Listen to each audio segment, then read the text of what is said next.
Hello दोस्तों, कुछ खट्टी कुछ मीठी। मैं हूँ अलबेली प्रीति। आप सुन रहे हैं रेडियो उड़ान और स्वागत है आपका मेरे शो थोड़ा तीखा थोड़ा मीठा में। जैसा कि आपको पता है, मैं अपने शो को 2 सेगमेंट्स में सुनाने जा रही हूँ, जिसमें पहले सेगमेंट में मैं आपको एक इंटरेस्टिंग स्टोरी सुनाने जा रही हूँ और दूसरे सेगमेंट में आज मैं आपको कुछ इंटरेस्टिंग फैक्ट्स के बारे में बताऊंगी। तो चलिए चलते हैं पहले सेगमेंट की तरफ। कहानी का नाम है सपनों की उड़ान। रामपुर हरियाली से भरा एक छोटा लेकिन प्यारा गांव था, जहां सुबह पक्षियों की चहचहाहट और शाम चूल्हे की महक से महकती थी।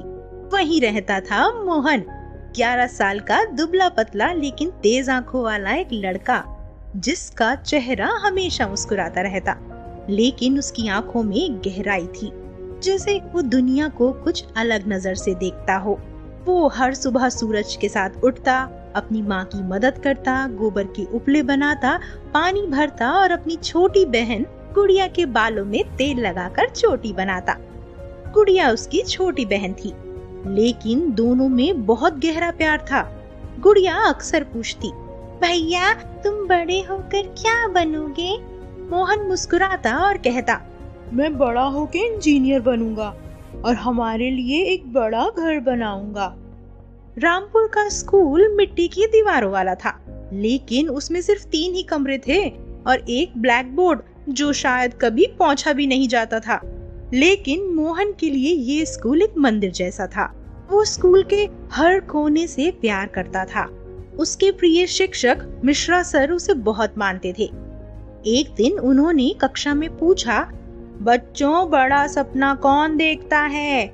जब सब चुप रहे तो मोहन ने हाथ उठाया और कहा, मैं सर। क्यों? क्योंकि अगर सपना बड़ा नहीं होगा तो मेहनत भी छोटी रह जाएगी। कक्षा तालियों से गूंज उठी। मिश्रा सर ने कहा, मोहन तू बस मेहनत करता रहे, दुनिया एक दिन तुझे पहचान लेगी। उसके यहाँ हर साल मेले में पतंग उड़ाने की एक प्रतियोगिता होती, जिसमें सारे गांववासी भाग लेते। परंतु एक शाम मोहन जब स्कूल से लौटा तो उसने देखा गुड़िया बुखार में तप रही थी। माँ ने बताया, दवा के लिए पैसे नहीं है बेटा। मोहन ने बिना कुछ कहे अपनी बचाई हुई पतंग की डोर और रंग ले जाकर एक आदमी को बेच दी और वहाँ से पैसे लेकर दवा खरीदी। माँ ने कहा, बेटा ये तो तेरे मेले की पतंग की तैयारी थी। मोहन ने जवाब दिया, गुड़िया मेरी असली उड़ान है अम्मा, पतंग तो फिर मिल जाएगी। उस रात मोहन ने पुरानी नोटबुक को काट काट कर एक नई पतंग बनाई। उस पतंग का नाम उसने रखा उम्मीद। मेले का दिन आ गया और गांव के सभी बच्चे रंगीन कपड़े पहने इधर उधर घूम रहे थे और उनके हाथों में चमचमाती हुई रंग बिरंगी पतंगे थीं। लेकिन मोहन ने अपनी सादी लेकिन खुद की बनाई पतंग निकाली और घूमने लगा। सबने उसका मजाक उड़ाया, लेकिन वो शांत था। प्रतियोगिता शुरू हो गई। पहली बार में तो पतंग उलझ गई, दूसरी बार हवा उसका साथ नहीं दे रही थी, पर तीसरी बार मोहन ने गहरी सांस ली, आंखें बंद की और कहा, अब तू उड़ उम्मीद। उसकी पतंग ऐसे उड़ान भरने लगी जैसे आकाश उसी का इंतजार कर रहा हो। सब बच्चे दंग के दंग रह गए और उसकी पतंग ने सब बच्चों की पतंग को काट दिया और वो जीत गया। जजों ने कहा, इस साल का विजेता मोहन। मोहन को इनाम में एक नई साइकिल और स्कूल फीस मिली, लेकिन उसने उस साइकिल का उपयोग खुद के लिए नहीं किया। उसने हर रोज 2 बच्चों को स्कूल पहुंचाना शुरू किया। धीरे धीरे गांव के बच्चे मोहन के पास पढ़ने आने लगे। उसने गांव के पीपल के पेड़ के नीचे एक छोटी पाठशाला शुरू की। वहां न किताबों की कमी थी न सीखने की। धीरे धीरे ये बात आसपास के गांव में फैलने लगी कि रामपुर गांव में एक लड़का है जो बच्चों को पढ़ाता है। धीरे धीरे गांव से फैलते फैलते ये बात शहर तक पहुंची। शहर से एक रिपोर्टर गांव आया। उसने मोहन के बारे में एक लेख छापा जिसका नाम था गांव का नन्हा गुरु। जब अखबार में जिला शिक्षा अधिकारियों ने ये खबर पढ़ी तो उन्होंने सोचा कि हमें ऐसे छात्र को प्रोत्साहित करना चाहिए और उन्होंने गांव जाने का फैसला किया। जब जिला अधिकारी गांव आए तो उन्होंने मोहन को बुलाया और कहा, तू इस देश का भविष्य है, हम तुझे ये छात्रवृत्ति दे रहे हैं, अब तू शहर के सबसे अच्छे स्कूल में पढ़ेगा। गांव के लोग रो पड़े। माँ ने कहा, बेटा तू गांव को मत भूलना। मोहन बोला, अम्मा मैं गांव को तो साथ ही लेकर जा रहा हूँ अपने दिल में। सालों की पढ़ाई, संघर्ष और अकेलेपन के बाद भी मोहन अब एक सफल इंजीनियर बन चुका था, लेकिन वो अपनी साइकिल, अपनी छोटी बहन की चोटी और अपने शिक्षक मिश्रा सर की मुस्कान कुछ भी नहीं भूला था।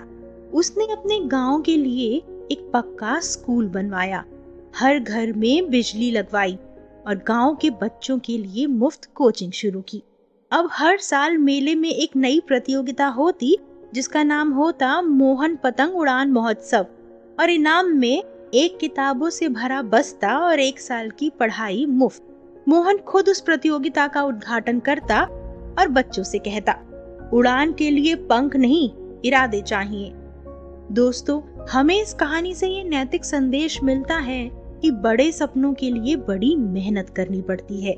गरीबी कोई कमी नहीं, सोच और हिम्मत ही असली ताकत है। सच्चे नायक वो होते हैं जो दूसरों को साथ लेकर चलते हैं। हर बच्चा एक कहानी है, बस उसे उड़ने का मौका चाहिए। आप सुन रहे हैं रेडियो उड़ान और शो का नाम है थोड़ा तीखा थोड़ा मीठा। चलिए अब हम आगे बढ़ते हैं दूसरे सेगमेंट की तरफ। जैसा कि मैंने आपको बताया था कि आज हम दूसरे सेगमेंट में कुछ इंटरेस्टिंग फैक्ट्स के बारे में बात करेंगे, तो चलिए शुरू करते हैं। दोस्तों, क्या आपको पता है सबसे पुराना जीवित वृक्ष कैलिफोर्निया का है, जो लगभग 4850 वर्ष पुराना है। कैलिफोर्निया के व्हाइट माउंटेन में पाया जाने वाला ब्रिसलकोन पाइन, जिसे मैथ्यूसले कहा जाता है, दुनिया का सबसे पुराना जीवित वृक्ष है, जिसकी उम्र लगभग 4850 वर्ष है। ये इन्यो नेशनल फॉरेस्ट के भीतर स्थित है। आपको पता है, सांप पलके नहीं झपका सकते क्योंकि उनकी पलकें नहीं होती। उनकी आंखें एक पारदर्शी परत, जिसे चश्मा या ब्रिल कहते हैं, से ढकी रहती हैं, जो उन्हें पलकों की तरह ही आंखों को सुरक्षित रखती हैं। स्टारफिश में मस्तिष्क नहीं होता, ये एक अनोखी विशेषता है, लेकिन ये उनके जीवित रहने के तरीके को प्रभावित नहीं करती है। कंगारू पीछे की ओर नहीं जा सकते, कंगारू पीछे की ओर उछल भी नहीं सकते, असल में वो पीछे की ओर चल भी नहीं सकते। ऐसा मुख्य रूप से उनकी बड़ी पूंछ की वजह से होता है, जो उन्हें पीछे की ओर बढ़ने से रोकती है। अगर कंगारू को पीछे की ओर बढ़ना है तो वो बस घूम जाएगा। स्नेल्स यानी घोंगे 3 साल तक सो सकते हैं। ये उनकी जीवित रहने की रणनीति है, जिसे हाइबरनेशन या एस्टोवेशन कहा जाता है। ये रणनीति उन्हें नमी बनाए रखने और कठोर परिस्थितियों से बचने में मदद करती है। जब घोंगे सोते हैं तो वो अपने खोल के अंदर सिकुड़ जाते हैं और अपने खोल के प्रवेश द्वार को सील करने के लिए बलगम का उत्पादन करते हैं। आपको पता है, जब आप झूठ बोलते हैं तो आपकी नाक थोड़ी गर्म हो जाती है।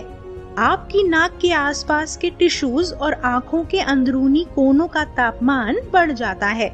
विज्ञान के अनुसार झूठ बोलने पर तनाव और चिंता के कारण शरीर में बदलाव आते हैं, जिनमें से एक तापमान में वृद्धि हो सकती है। स्टील की गेंदें प्लास्टिक की गेंदों से ज्यादा ऊंची उछल सकती हैं, क्योंकि स्टील की सतह की लोच प्लास्टिक की सतह से ज्यादा होती है, जिससे टकराने पर ज्यादा ऊर्जा संरक्षित रहती है। प्लास्टिक को टूटने में 450 साल लगते हैं।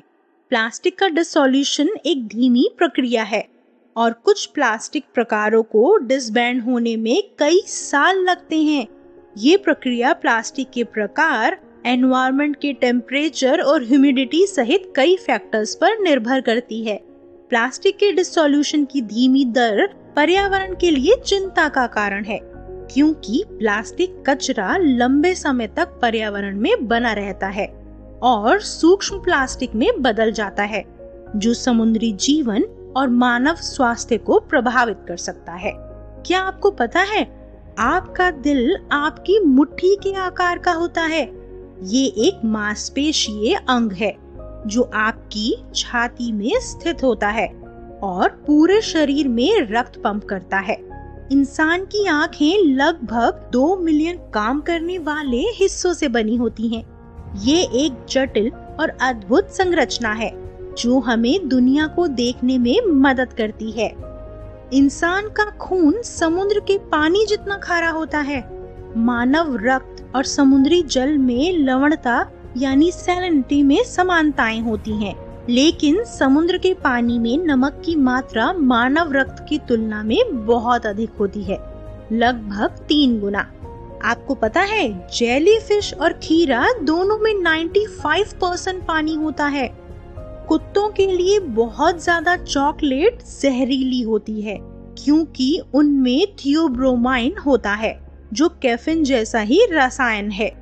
कुत्ते थियोब्रोमाइन के प्रति विशेष रूप से संवेदनशील होते हैं और ये उनके लिए बहुत अधिक मात्रा में जहरीला हो सकता है। 1000 से पहले की किसी भी संख्या को इंग्लिश में लिखने में ए अक्षर नहीं आता। पहली बार ए अक्षर तब आता है जब आप 1000 यानी 1000 को इंग्लिश में लिखते हैं। दरियाई घोड़ों का पसीना गुलाबी रंग का होता है। ये उनकी त्वचा से निकलने वाले एक खास ऑयली पदार्थ के कारण होता है, जिसे हिपोसुडोरिक एसिड या नॉरहिपोसुडोरिक एसिड कहा जाता है। ये ऑयली पदार्थ त्वचा को पानी से बचाने और संक्रमण से लड़ने में मदद करता है।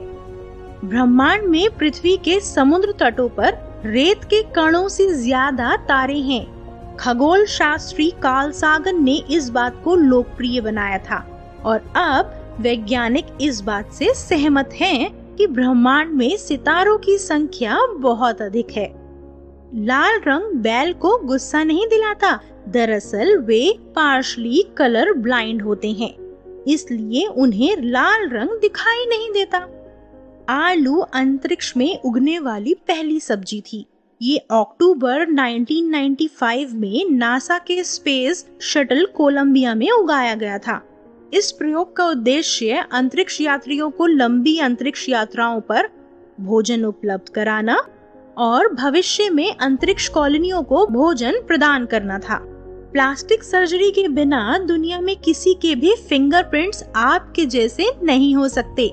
फिंगरप्रिंट्स एक अद्वितीय पैटर्न है जो एक व्यक्ति के लिए जन्म से ही निर्धारित होता है और आमतौर पर जीवन भर नहीं बदलता। प्लास्टिक सर्जरी या अन्य प्रक्रियाओं से त्वचा की बाहरी परत को हटाकर या बदलकर फिंगरप्रिंट्स पैटर्न को बदलना संभव नहीं है। किसी के भी दांत आपके जैसे नहीं हो सकते। दांतों का आकार, उनकी स्थिति और उनकी संरचना हर व्यक्ति के लिए अद्वितीय होती है। हमिंगबर्ड एकमात्र पक्षी है जो पीछे की ओर उल्टा उड़ सकता है। उनकी अनोखी पंखों की संरचना और कंधे के जोड़ों की वजह से ऐसा संभव होता है। मानव मस्तिष्क यानी ब्रेन लगभग 73% पानी से बना है, जो मस्तिष्क के उचित कार्यों के लिए आवश्यक है। पानी मस्तिष्क की संरचना, न्यूरोट्रांसमीटर के उत्पादन और ऊर्जा प्रदान करने जैसी विभिन्न प्रक्रियाओं में महत्वपूर्ण भूमिका निभाता है। आपको पता है, हाथी कूद नहीं सकते और गाय को सीढ़ियां चढ़ना तो आता है, लेकिन उतरना नहीं आता। गायों के घुटने और पैर सीढ़ियों के ढलान के अनुकूल नहीं होते हैं। गायों का वजन वितरण भी सीढ़ियों से उतरने के लिए अनुकूल नहीं है। गायों की गर्दन भी कम गतिशील होती है, जिससे सीढ़ियों से नीचे उतरते समय उन्हें आगे देखना मुश्किल होता है। कुछ कछुए अपने पिछले भाग यानी बट से सांस ले सकते हैं। ये उनकी श्वास प्रक्रिया का एक पूरक तरीका है, खासकर जब वो ठंडे पानी में या शीत निद्रा में होते हैं। दोस्तों, आई होप कि आपको ये पसंद आया होगा। तो आज के शो में बस इतना ही। फिर मुलाकात होगी मेरे नेक्स्ट शो थोड़ा तीखा थोड़ा मीठा में संडे रात 10 बजे और रिपीट शो मंडे शाम 5 बजे। आप हमारे शो को हमारी वेबसाइट www.radioudan.com और हमारी ऐप रेडियो उड़ान पर भी सुन सकते हैं। तब तक के लिए गुड बाय। अपना ध्यान रखिए, खुश रहिए, स्वस्थ रहिए।